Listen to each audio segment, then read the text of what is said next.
Today's edition of MacVoices is brought to you by Blue Apron. Blue Apron delivers fresh ingredients and recipes to your door so you can cook something new and interesting tonight. Check out this week's menu and get your first 3 meals free with free shipping by visiting blueapron.com/MacVoices. Blue Apron, a better way to cook. And by Smile, the makers of world-class software like PDF Pen for Mac, PDF Pen Pro for Mac, PDF Pen for iPhone and iPad, PDF Pen Scan Plus for iPhone and iPad, Text Expander for Mac, and Text Expander for iPhone and iPad. Learn more about all their great products at smilesoftware.com. Welcome to Mac Voices.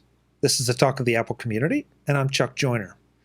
Folks, I think it's time for another one of our 5 questions with shows. These are just kind of fun things, but we like to get inside the heads of some of our friends by asking them questions that are totally unprepared. They don't know what's coming. All they know is that 5 questions are coming.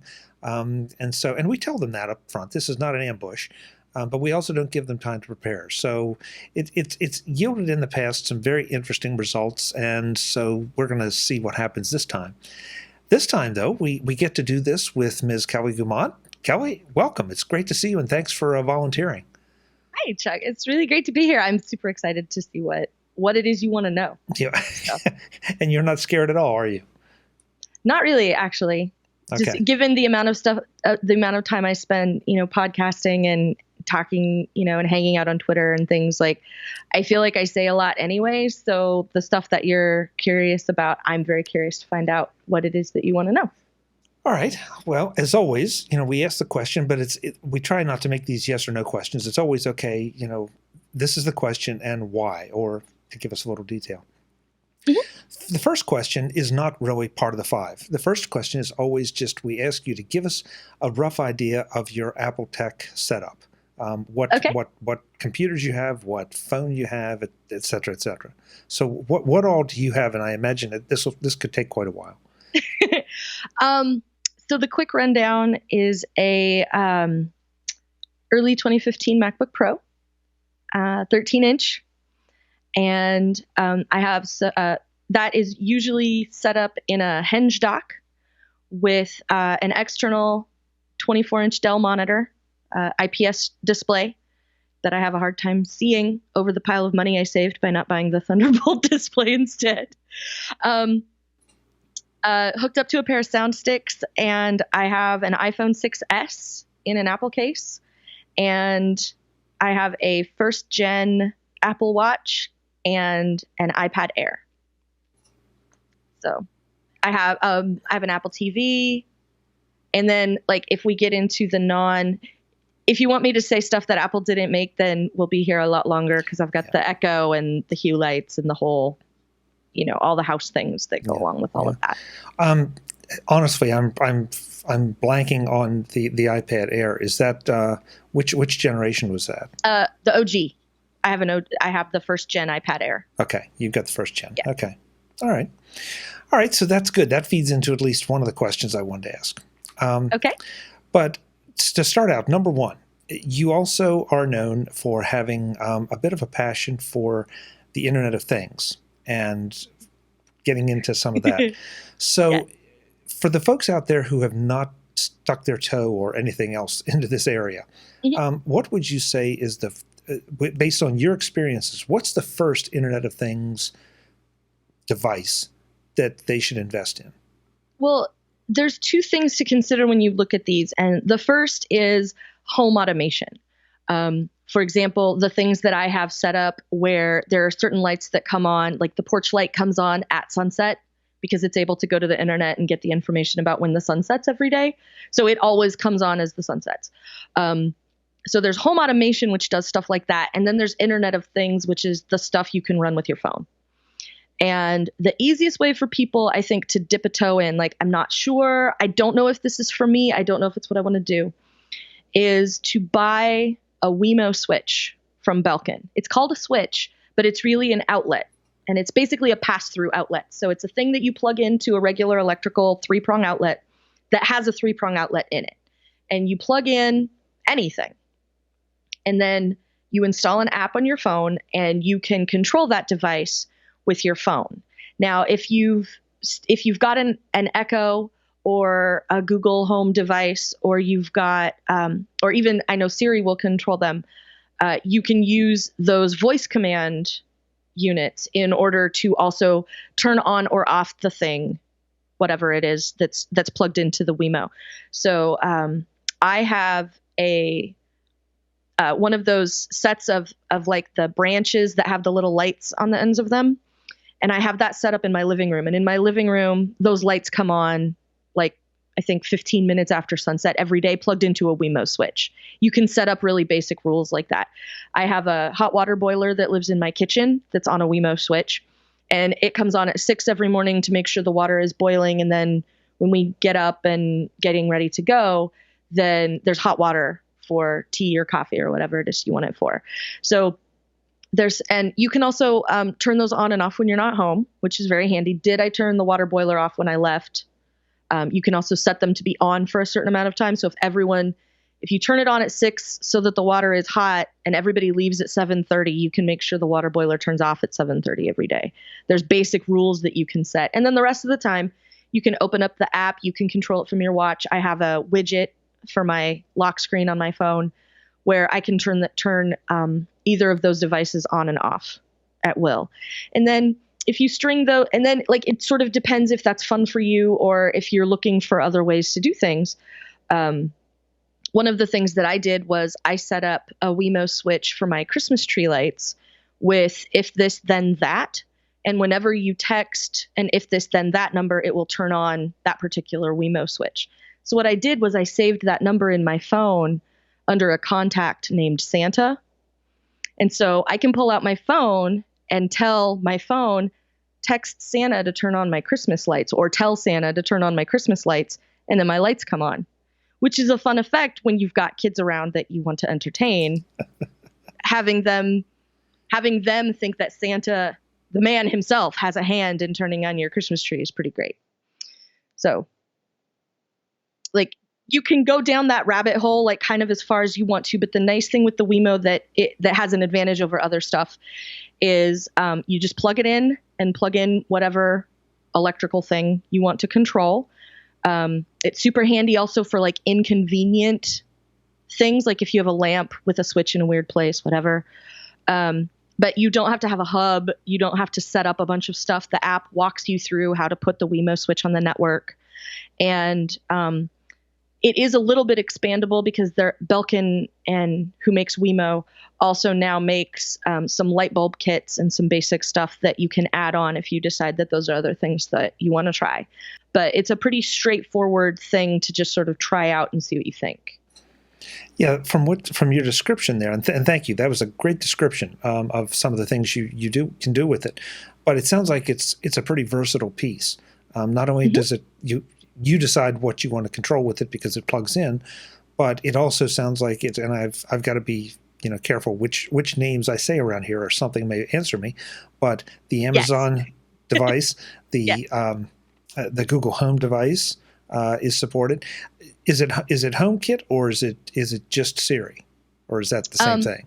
Well, you can add it to HomeKit in order to do that. Okay. I have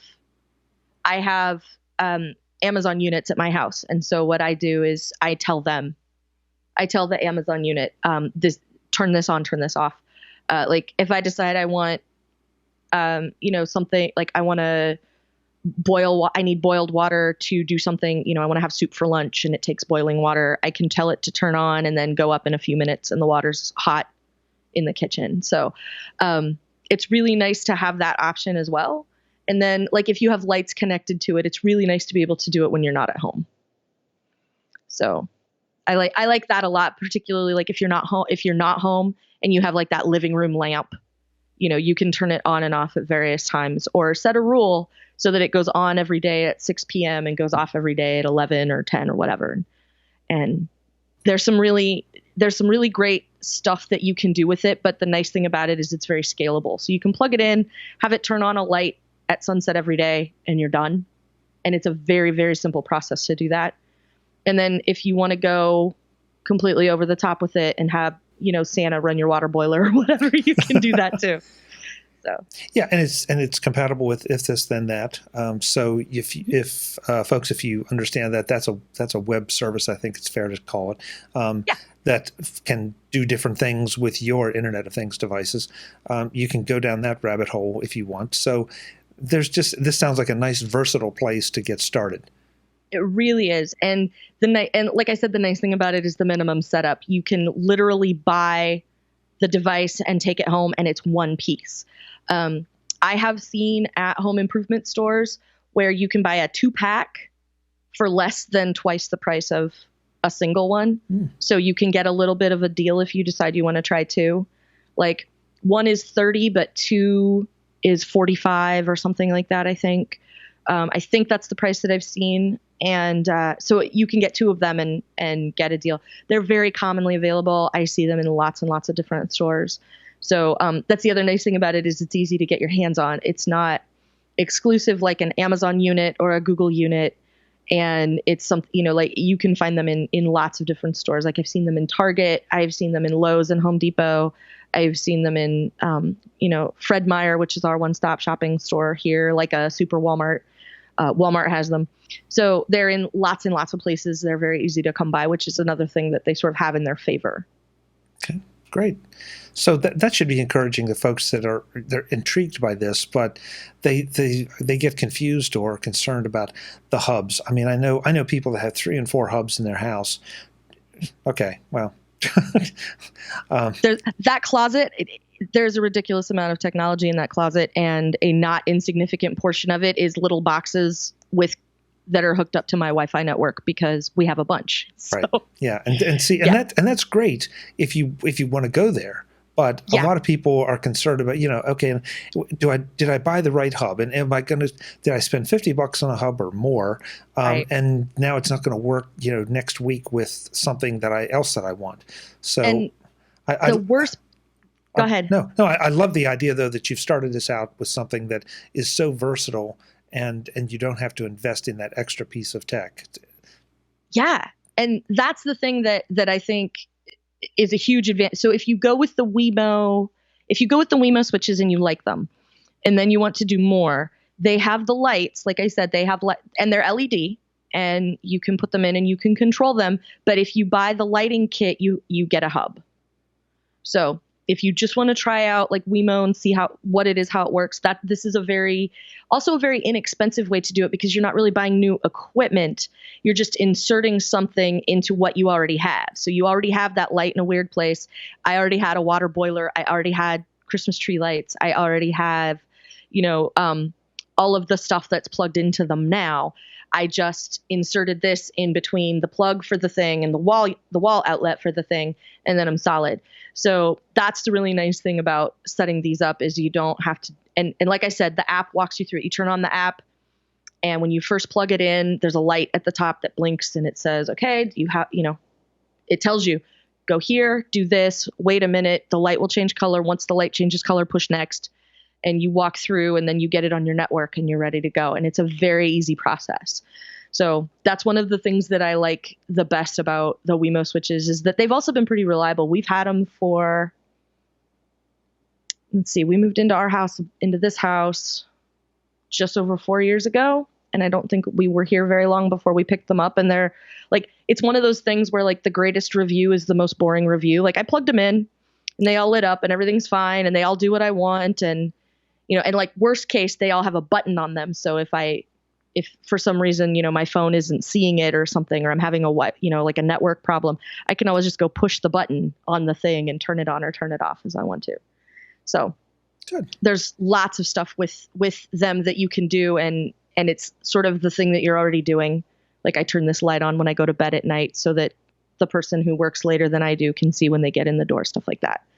So I'd like to see more people get into this. We talked to a number of IoT vendors at CES, and they're doing some really great things. And yet, I go and talk to listeners and viewers, and it's like, well, I'm kind of afraid of this. Well, not quite that bad. Well, but you should be. Because, okay, so as a person who has, like I said, a whole bunch of stuff in that closet that that I've upgraded or fought with, or like, even my idea of a good time is not troubleshooting network problems on a Saturday night. And I end up doing that more than I should. And the reason for that is because from where I'm sitting as a consumer of this stuff, we're still in the home video phase where you could go VHS, but you could go Betamax, and nobody knows what's going to win, and no one's sure why. And so a lot of people are just sort of holding off, as opposed to spending an exorbitant sum on, 2 separate VCRs, or picking one and hoping you did not choose poorly, which is, what happens. And so, like, we have a bunch of Hue lights, and all of a sudden the Hue lights said, oh, well, if you want HomeKit compatibility, you have to buy a new hub. And no, I bought a hub. Why, and then, like, it's still, a lot of this stuff is still new enough and not, like, my concern is always security, but there's a lot of reliability problems that I've heard a lot of people that I know have with different sorts of technology. There's picking what sort of wireless communication the automation stuff is using, which is basically the VHS Betamax thing I'm talking about. Like, how do you choose a side if you don't really know? Putting a ton of stuff on your network, and now your Wi-Fi network is super busy. And, now when you're trying to stream Netflix, you can't, because you've got all these light bulbs and toasters and refrigerators and everything talking to each other. And now, like, everything from Netflix is 8-bit, even if you're not watching something in 8-bit. So, when I'm trying to watch Narcos and everybody's square, like, that's not a fun experience, and it's just because I've got a bunch of lights that are all trying to update themselves or something. Right. So and a lot of it isn't transparent. A lot of it, there's not a lot of interoperability, which is a huge, huge problem. It's like everybody wants you to believe that they're the only game in town, and they're not. And nobody seems to be able to admit that. And so that was one of the things I thought was exciting about seeing everybody who was integrating Amazon unit technology into their speakers and stuff. When you were at CES, I watched a lot of their stuff where people were talking about, and it also has Echo Tech. I don't want to, wake everybody's devices up. The Amazon unit. Yeah, they will all work with your Amazon unit. All you have to do is tell it. And I want more people to do that, because there seems to be a lot of come by my system. Lowe's has the Iris system, and there's the Wink hub that does that, and there's a Smart Things hub. And like, if I pick one of those so that I can run a bunch of stuff at my house, like, how do I do that? Right now, you don't. I have an entire folder on my phone that's like 4 pages deep of apps, because everything in my house wants to use its own app, and nothing will be controlled by anything else. Yeah. So and that's I love that they're doing great stuff, but I want, they all need to share, and nobody wants to. Right. And that's exactly why I asked the question of you, because I kind of knew about your closet, and you have the battle scars. So, you've given us a place to start. And I think that's terrific. I mean, maybe it's not for you, maybe you don't need to turn the lights on and off remotely. Maybe, right. Maybe it's okay to get up and walk across the room. But if you have that need or that desire, start with here, Kelly's just giving you a great place to start. Play with it a little bit for a few bucks. And then, maybe later we'll come back and talk, okay, what's step 2? What's step 3? But right now we got step 1. Good job. Good job. Okay. So question 1 down. That was really good.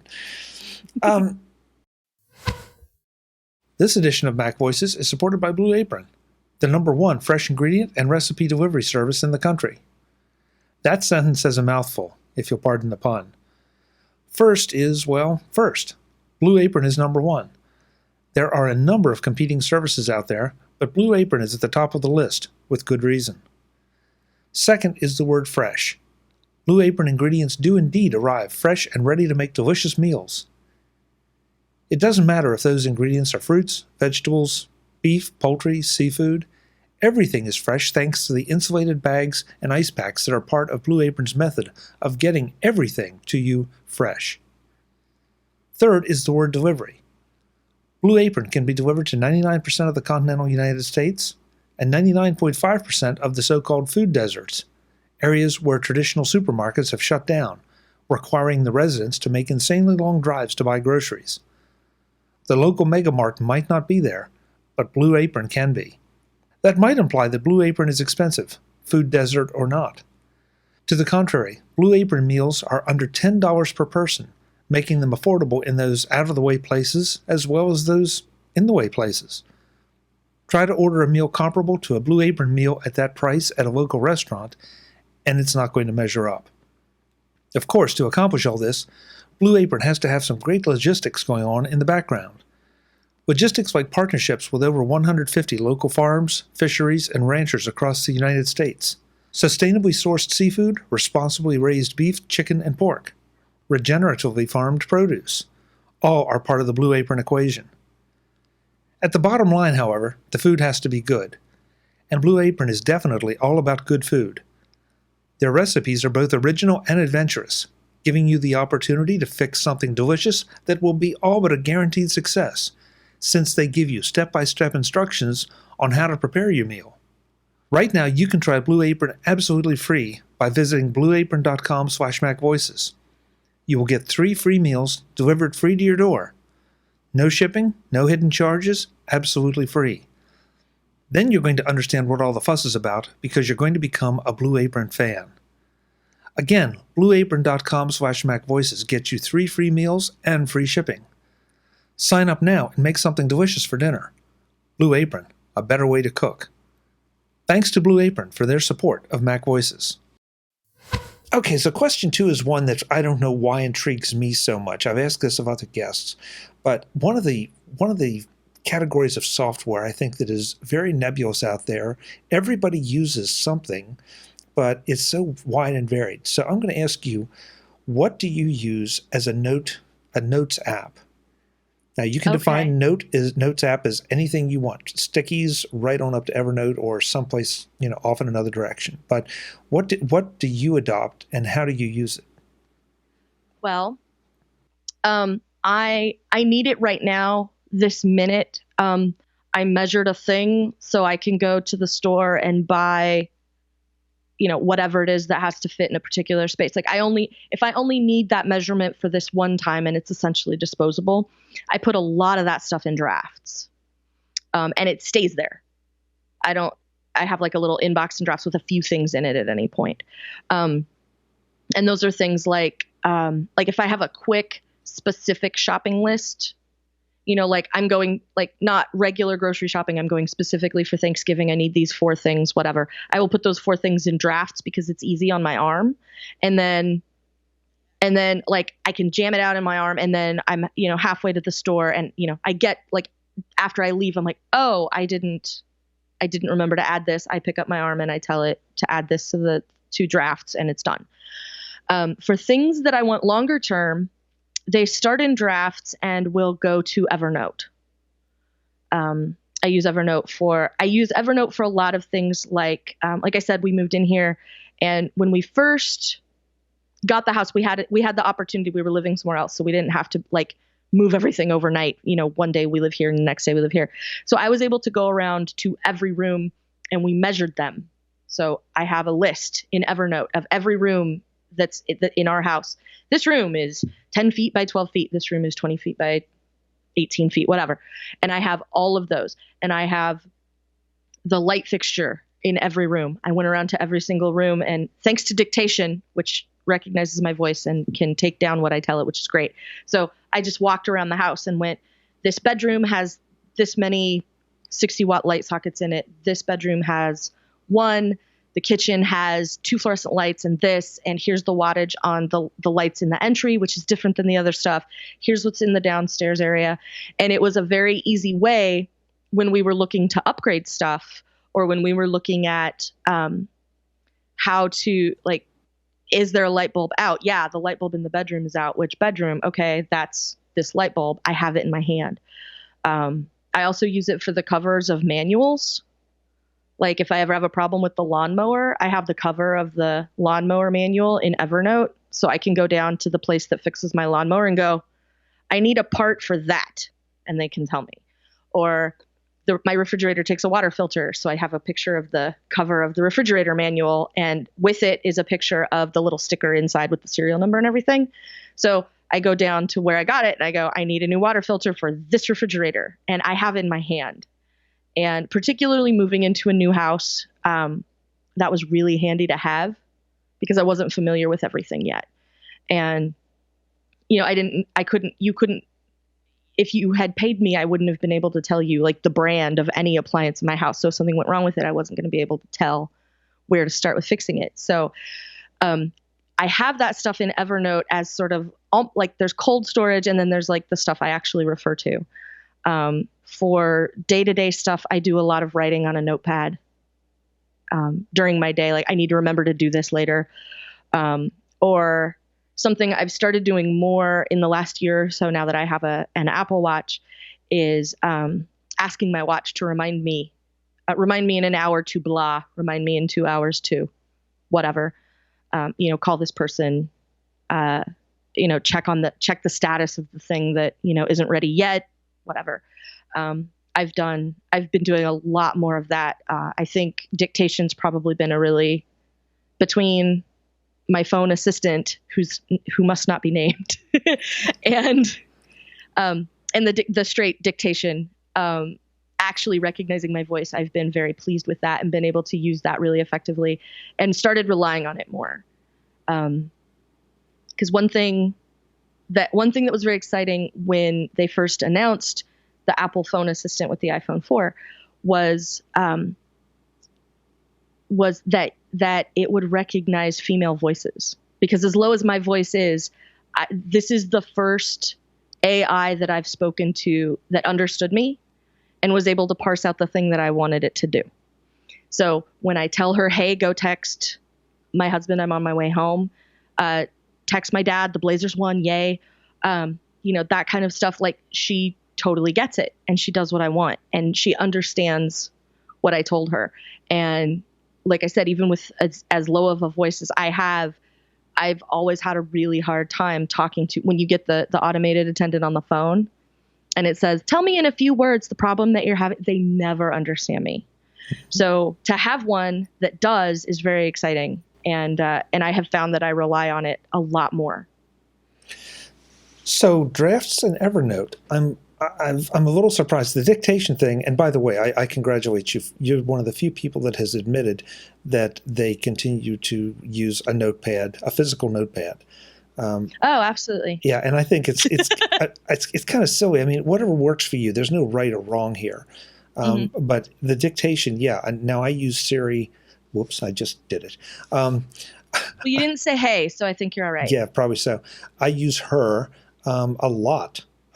When I'm like you say, when I'm in the car, bring the watch up to my mouth, and I don't even have to turn the music down, because my mouth is right there talking to her. Tell her to remind me either at a time or, like you say, in an hour, 2 hours, whatever. And it's incredibly handy. So, and of course that's not really dumping anything to notes. It's more sending to reminders. Right. But I found that helps keep. That's one of the things that helps keep me going. But like to go with the notebook, because I'm ADD, and so one of the things, and I'm not like joking like, oh, I have 100 tabs open because I'm super ADD. Like I am. I'm totally clinically diagnosed and everything. One of the things that really helps me is I will have a lot of stuff sort of juggling like in the back of my brain, and I've tried entering it in my phone in my phone in notes, in my phone in a to-do app. On my computer, into a text document, into a to-do app. None of that really makes my brain believe I've got it anywhere. And it's not unless I actually write it down. And so I'll set a timer on my watch, set a timer for 5 minutes, and I'll sit down and I'll write all of the other stuff that I'm not concentrating on right now that's making noise in the back of my head. And I'll set that timer and write that stuff down and get it all out of my brain onto that page. And it doesn't have to be coherent sentences or anything, just a little note about make sure to check on the thing for the whatever. And once I've got that out of my brain, then like it's almost like taking a weight off and I can concentrate on whatever it is that I'm trying to do without the rest of my brain going, don't forget, which is where I end up stuck a lot. And so I sit down and I set a timer and I will write until my timer goes off. And then I'll sort of check like, that was a lot of things. Am I done or is there more? And if I have to, I'll set another timer and keep going. But that's one of the things that really helps me focus because I know I've got it on that piece of paper and I can go back to it whenever I need to. So you're basically using it as a variation on the Pomodoro method. Yeah, a little bit. Okay. Because sometimes I can just sit down and concentrate and do whatever it is I need to do. But sometimes the rest of my brain is going, but there's this thing, or in real life, but there's like these 9 other things. And sometimes I have to just completely disengage from whatever it is I'm doing and sit down with my pencil and my notebook and write down those things, so that then, because like I'm trying to concentrate, my brain is going, as soon as this is done, you have to go do this. And I know, let me do this, and then I can do that. And it doesn't, sometimes I just lose that battle because there's a whole lot of other wiring going on in my head. So I have to be able to sort of like work on almost unitasking, like work on one thing at a time and do that one thing until I'm done. And in order to make sure that I get the next thing done, I like to have it on the page. And then some of that stuff is stuff that results in an Evernote document or something that I put in drafts. Depending, like, don't forget you have to go to the store for more milk or whatever. And those are things that I'll put in. But for the most part, it's just a matter of, really being able to sit down and write it, because like I said, I've tried typing it in various forms, and that doesn't ever seem to really help my brain feel like, okay, you've got it somewhere else. I don't have to worry anymore. So it really is somehow the act of writing it down, and that helps. So. It's one thing. I've never been able to completely get into the GTD thing. I mean, but the one thing I absolutely agree with it on is if you can get it out of your brain, and whether it's on paper or into a system or just in a simple, text edit document, it's out there, but you don't lose it. And, then you absolutely can start to concentrate, knock things off those lists. So And I have found, yes, I can say Siri and not trigger things. I found that to be invaluable in that regard. Because as soon as it comes in my head, I can dump it somewhere that I won't lose it, no matter where I am or what I'm doing, and unless I happen to be in a meeting, then you have to scribble it somewhere. But it's it's terrific. Interesting. Okay, yeah, you're not the first person to come up with drafts, and of course there's so much controversy around Evernote right now with their pricing changes and all. So there is, and that sort of makes me. It's making me take a long, hard look at Evernote as a result, because I know there are other things that can do what I need out of Evernote. And so I'm sort of at that point where I'm starting to look at, if I did export everything and move to another system, what would it be? What would that cost? Here's like the 5 things I use out of Evernote all the live long day.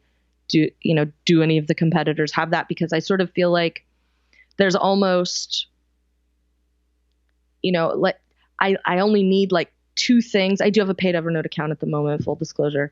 But it's because there's like 2 things that I really use constantly that are part of the paid account. So I'm on like the entry level paid account. And the thing I didn't like about it was when I at the bottom of the window on your Mac, it says go premium or go paid or whatever, like the first step is. So after I did, then it said, go premium down there. I'm like, no, that's supposed to go away. I'm already paying you.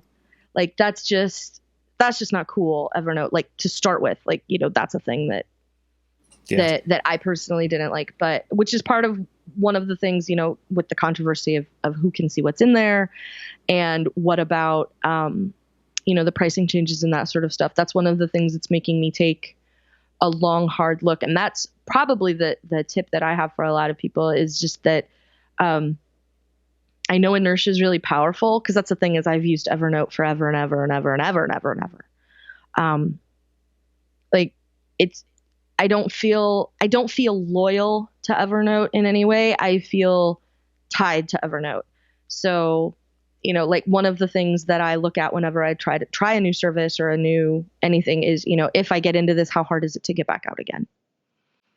So far, notebooks and my Kuru Toga pencil have not steered me wrong. So. All right, good. Interesting. Honestly, I did not expect at least half of that answer. So that's good. Okay, question number 3 ties into the description you gave us of all your Apple Tech setup.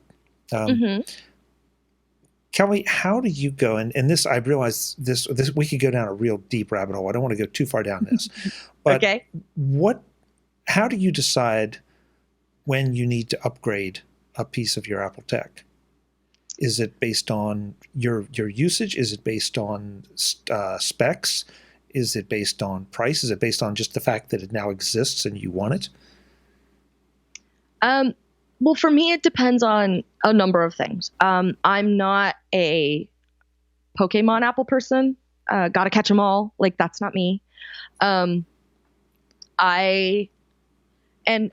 I also feel like, at least personally, I'm in one of those weird spaces because I can see the utility in the Touch Bar MacBook, for example, but not for me. For what I do during a day, I don't see where my standard workflow would benefit from that. I know a lot of people who would, and I know, like, you with editing video and being able to put that stuff out. Like, I'm sure for you, having that bar at the top is something that's super duper useful.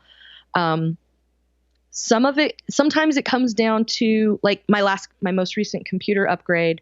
The other one moved to that table right back there. You can see it right there. That's my husband's desk and his computer. And so basically, he had a Windows machine that was on its last legs, more or less. And it was time for him to pull the trigger. And my computer still had a lot of life left in it.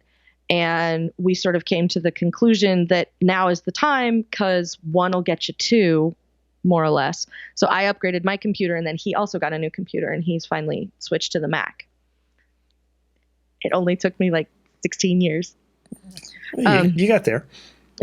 Eventually. So, like, that's how I ended up with the most recent computer that I have.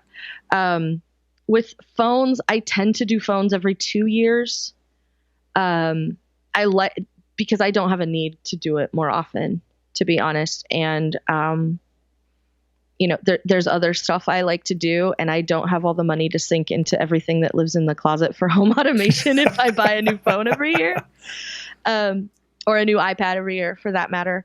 I use my iPad a whole lot. I use my computer all day for work, and I use it for, all my personal, whatever, sort of like this shenanigans that I'm kind of up to. And I use my phone, like, I use all three of them a lot. And but all sort of in very different ways. Like, I was one of those people that sort of wondered where an iPad would fit into my personal technology sphere. And I think it turned out great. I like it for longer form stuff. But I'm not a person who has a hard time reading on my phone, for example. Like, if text is very small, it doesn't really bother me. So I don't use reading glasses or anything. So I don't have to be that person that holds it out here and goes, and kind of squints at it. Like, I don't have any of those problems. So for me, I can read books on my phone. I can read them on my iPad. I prefer to do it on my iPad, but, like, if I'm standing in the store and I'm reading something really good, and if I can get it 2 pages further in now and find out a tiny bit more about what happens, I'm super excited to do that. I will stand and read a couple pages, like, in line someplace, or sitting in the car while someone else is driving and we're going somewhere. I'll read a little bit at a time. But for me, a lot of times it's, aside from my phone, which I'm pretty regular every 2 years, because there's still a lot of evolution happening there. The rest of it sort of depends on the situation. I'm just getting to the point where sometimes I do stuff on my Air and it's a little slow, and it doesn't have Touch ID because it's a first gen Air, not a second gen Air. So now that it has iOS 10 on it, every time I wake it up, I push the home button, and then I have to enter the passcode. Like, I'll wake it up and push it again, and it's getting to be a little frustrating. And I'm worried that whatever comes out this year is going to be the thing that does me in, like, this is just unusably bad, slow, clumsy, whatever, and it's going to be time to do something about it. I don't know. But I like all of them, and I use them, and I don't need the new thing just because it's new. So, for example, this is still in regular rotation at my house. This is a Nano connected to my little 30-pin retractable cable. So, I actually still use, I have this Nano. I use this Nano regularly. I have an iPod, a 5th gen iPod that takes this same cable. And I use it in the car all the time. On longer trips, I will use that because there are a number of places I like to go where en route, there's no cell service. So it's not like, oh, just use Apple Music or just use Spotify or whatever. Like I can't because there's places where I have 0 cellular coverage and I won't be able to stream anything. So I have to have local music. And so on a longer trip, I'll take my 80 gig iPod or I'll take my 8 gig this. And I have a little speaker dock for this as well. So I'll put it in the kitchen or something and, you know, play Christmas music while we're all eating Christmas dinner and things like that. So, you know, I upgrade when I want to, like when it seems like there's a need for it. But sometimes it can be just because, like, I held off on an iPod until I could buy one that I could back up my whole computer to, because in the old days you could plug it in and it would just look like a hard drive. So I finally got a computer with an 80 gig hard drive. And since most of what was on my computer was music, then it made it very easy. I just carry my whole computer around on this little iPod. Isn't that amazing? So, you know, and I still have that to this day. I like it. It makes me very happy. It still runs. Everything's fine. So sometimes, like, I will hold on to something as long as it's useful. And then, you know, like I said, aside from phones, that tends to be my upgrade path. Is there's some compelling reason, whether it's I've got a computer on its last legs or the new iPad does this amazing thing. Like if I was a person who was super artistic and drew a lot, I would have some flavor of iPad Pro right now. I can totally see where that would be great. I'm just not that person. I think it's good to hear some of this, because what you're talking about is real world uses. And you don't have to have necessarily the absolute latest. Do we all want it? Yeah, probably. But, yeah. You know, and sometimes, honestly, the latest may not be the best for your use case. If you've got something that works, continue to use it until you see something that, okay, that gives me a feature that I really can use. You know, some of us, and I'm guilty of this a lot of the time, I'm buying it so I can report on it, so we can talk about it. Right. And I know a lot of people who do that, or like you buy it, but, you know, like I see a lot where someone buys something and, you know, or checks it out for a review and they don't see the personal benefit to them. So they think it's not for anybody. Right. You know, there were a lot of touch bar reviews that were like, this is dumb. Don't buy it. Why do you need it for? Well, if all you do is type words all day long, I can see where maybe that touch bar may not be the best use case for you. But like I said, you probably would get tons and tons of use out of it. Yeah, yeah. So you're right, and that's something I keep begging and pleading with people. You know, do what makes sense. I mean, you should look around. You should look to see if there are better ways of doing it, better software, better options.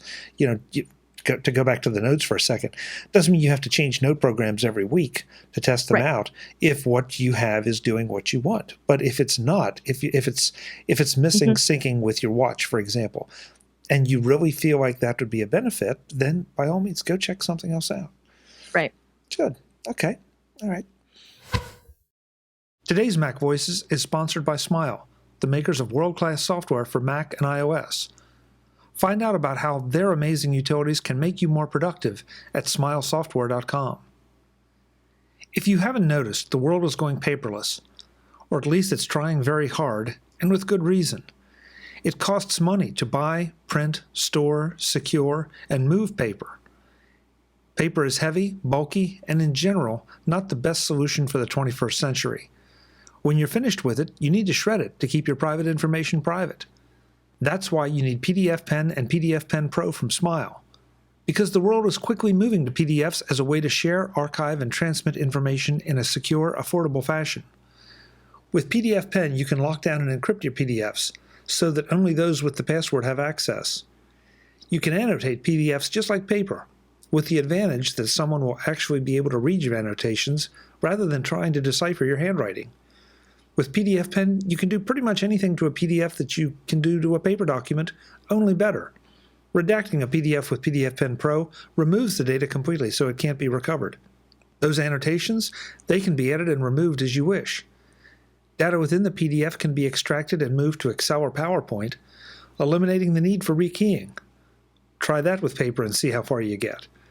Digitally sign documents just like you would with a paper document, but with more security, because you can create self-signed certificates that validate authenticity. Paper documents can only be in one place at one time, but with PDF Pen, you can sync your PDFs through iCloud or Dropbox so they're available to you anywhere, anytime. And with PDF Pen for iPhone and iPad, you have access to those documents no matter what device you're using. You can try all this and more right now with the free demo version of PDF Pen, available at smilesoftware.com. Download it today and find out just how much you can do with your PDFs. You will never want to look at a paper document again. That's PDF Pen, PDF Pen Pro, and PDF Pen for iPhone and iPad, all from Smile, the makers of world-class software. Thanks to Smile for being the longest-running sponsor of MacVoices. Yeah.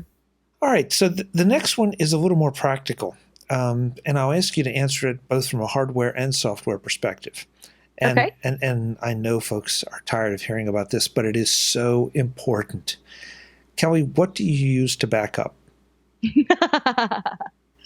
I use a number of things. I use Backblaze so that I have it elsewhere.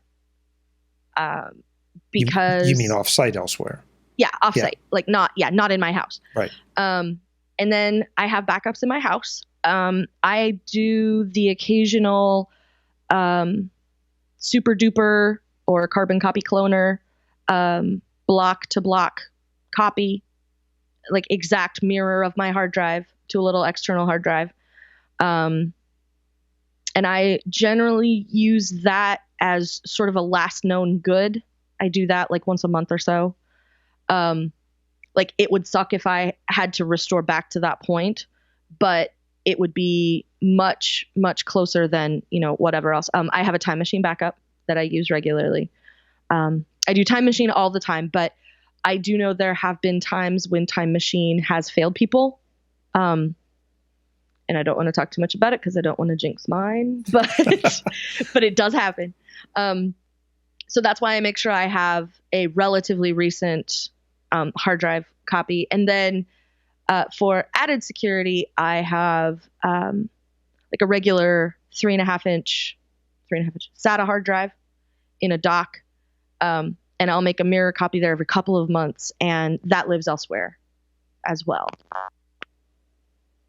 To get like up, lightning strikes my house, I can go get that offsite hard drive and restore that offsite copy to my computer.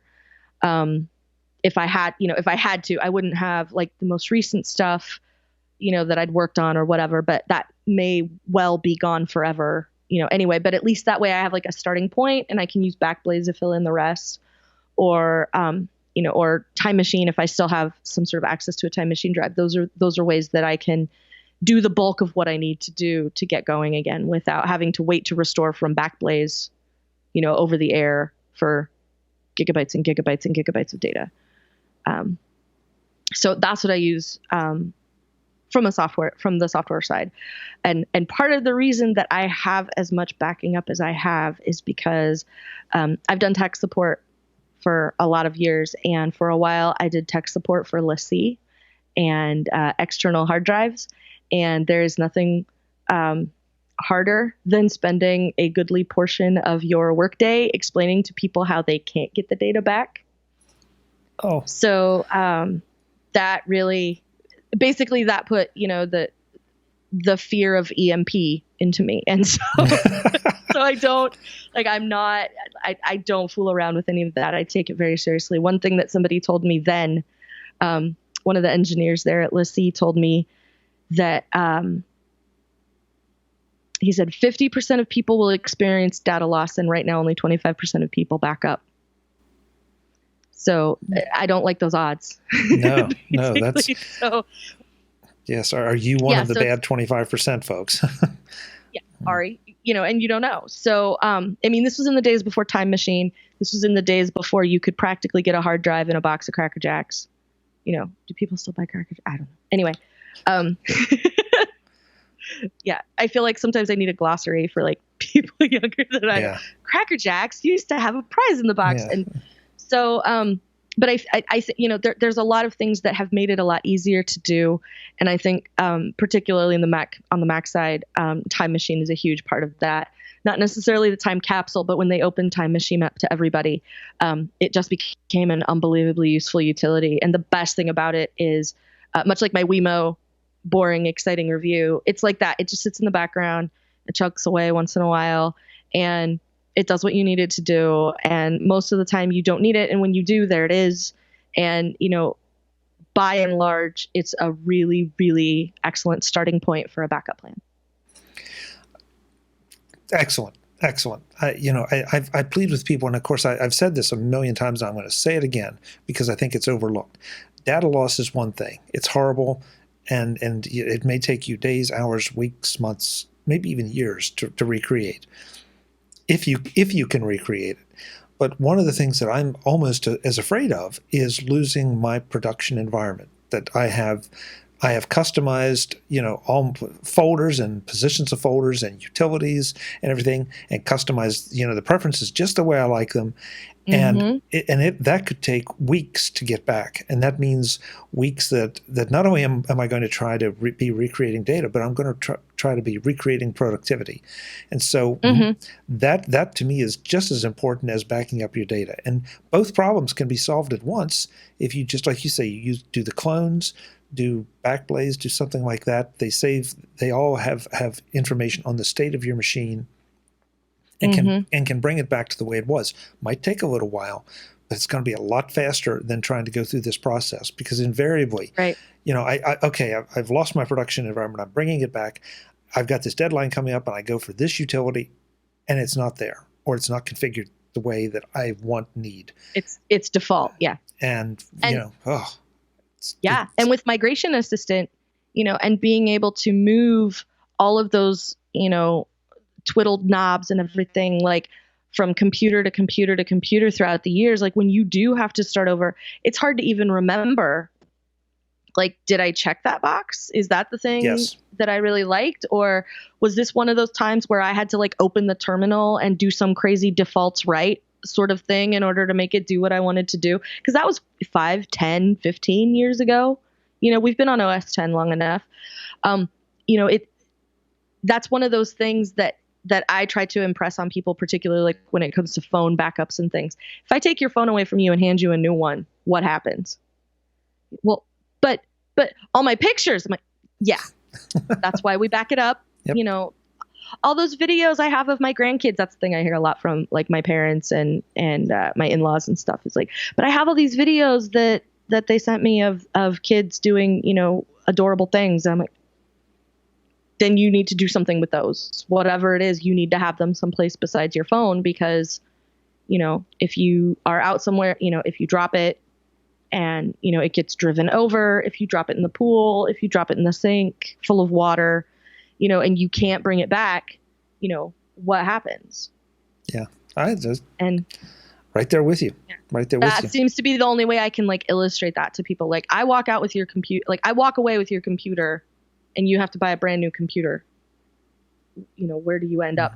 And you sort of have to bring it to that level sometimes for people to truly understand like what they're actually losing. Like, I would be a mess because, like, at least until I got like the basic stuff, got Text Expander up and running the way I wanted it to, because otherwise I can't type. Yep. Having to spell everything out like a caveman just sounds like a disaster to me. Setting up all of the fiddly little things I have for the apps that I spend the most time in, signing into everything, all the stuff that I have passwords set up for, I have all of that like in a separate utility. I use 1Password. So logging into that stuff doesn't necessarily mean a hassle, but like with 2-factor, then I have to wait to get the text message and put something in, or, configuring my menu bar the way I like it so that I don't have 800 icons across the top, and like all those tiny little things that you never think of. Those are the ones that for me are always the hardest, because like those are the things that you tend to rely on the most, and they seem like the smallest stuff. If you don't understand what we're talking about, go to your Mac, create a new user account, and log in. And then and realize just how much, and then pretend you're going to do something. And it doesn't mean your Mac is hobbled or anything. It's just you've gone back to that state that is pure Apple and without any customization. And you're going to find out that you've customized your Mac to a surprising degree. You don't even realize it. Mm-hmm. So, okay. Especially longtime Mac users, that's one of the things that I think is the hardest as longtime Mac users. When you've done you got a new operating system, so you twiddle a few things, and then a couple of years later, back in the day, you'd adjust some more stuff and change what the Finder view is, and real basic things like that. And now all of a sudden, in this new user account, you look at it, none of this makes sense anymore. Yeah. And your point was great. I don't remember where to go and change that. Where do I go? So then you have to Google it and go hunt for it. And, most of the time it's pretty easy to find, but still there's, 90 seconds to 5 minutes. But now you have to do that for 10 applications. Yeah. And you're half an hour into getting your Mac the way you want it. At least. Easily. At least. Okay, last question. If you don't mind sharing this, do you have your iPad handy? Is it sitting here? Maybe not. I do not. Okay. Do you have your iPhone handy? I do. It's right here. Okay. So you don't have to don't show us your iPhone, but what are the 4 apps you have in the bottom dock?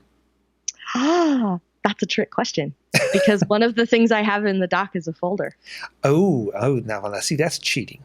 But okay, all right. So, but that also is an interesting idea, because a lot of people don't know that you can put a folder in the dock. So at the moment, I have messages. I swapped phone for messages because I realized I text a lot more people than I call, so it made sense to take phone out of the dock. I have AirMail and Safari are my other 2 apps in the dock. And then in my folder, I have Settings, Evernote, 1Password, an app called Fahrenheit, which I love because it shows the weather as a badge on the app. So I have the weather in my dock, like the temperature in my dock at all times, which makes me very happy. Let's see, Fahrenheit, Settings, 1Password, Wallet, Drafts, Evernote, Maps, and a Pomodoro timer. Wow, that's interesting. So those are the things that if you could have a bigger dock on an iPhone, you'd be putting those things in, but you found a way to work around it. Yeah. And I also have spent probably far more cycles than is maybe necessary on where those things are placed, because I have this much hand and this much phone. And I'm a one-hand person. So I only have that much actual usable space, and I'm left-handed. So it's my left hand. Now, when I'm in the car, my phone sits in the cup holder or whatever when I'm driving. And so all the stuff that I want to use when I'm in the car goes where my right thumb can reach it. So I have an app that I use for playing music in the car because I don't use the music app. And when I use that app, it's on the far right-hand side of my screen, so that I can touch it with my thumb and not have to look. So I know swipe once, tap once, and the app is open. And then the rest of it, the thing I like about it is the whole screen is your control. So you can tap on it to pause, and you can swipe one way for rewind and swipe the next for fast forward. And usually that's all I want to do. And so I'm able to do that without looking, and I can control my music on my phone without having to worry about any of that.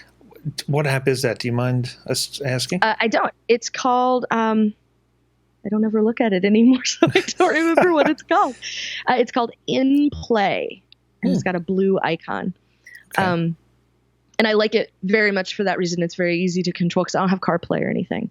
So I use that. Okay. And I use that as a no look navigation for music. And that reads your iTunes library or the music on your iPhone. Yeah, and you can set it for, you can also selectively add music to it. So if you carry around audiobooks or something on your phone, you can make sure, that show up in iTunes, you can make sure that those get skipped.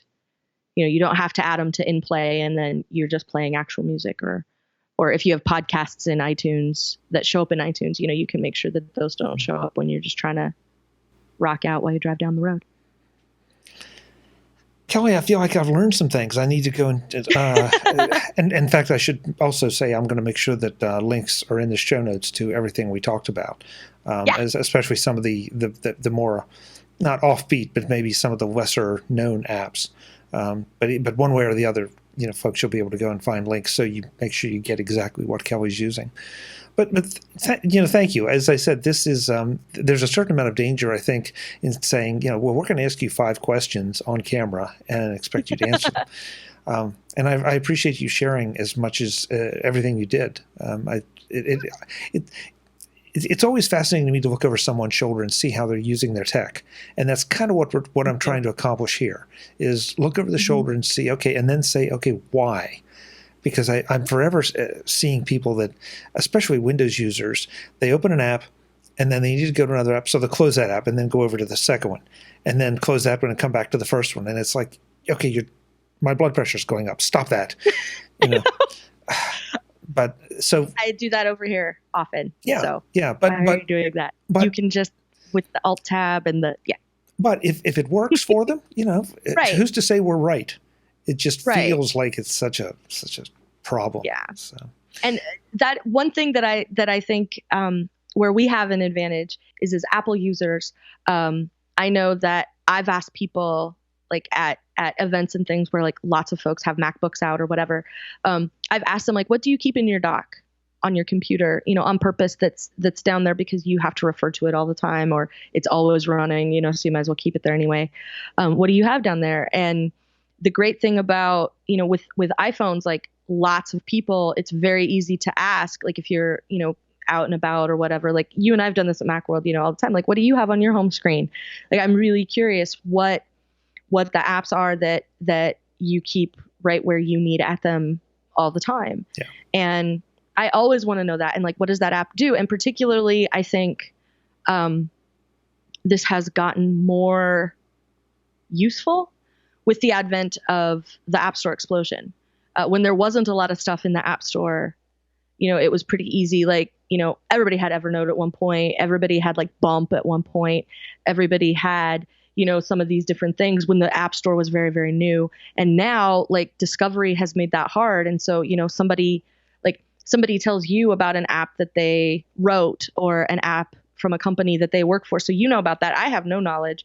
And you can tell me like, hey, I found this app that does this thing, and helps you run your lights or whatever. And like I have no knowledge of that and would never have found it if you hadn't told me.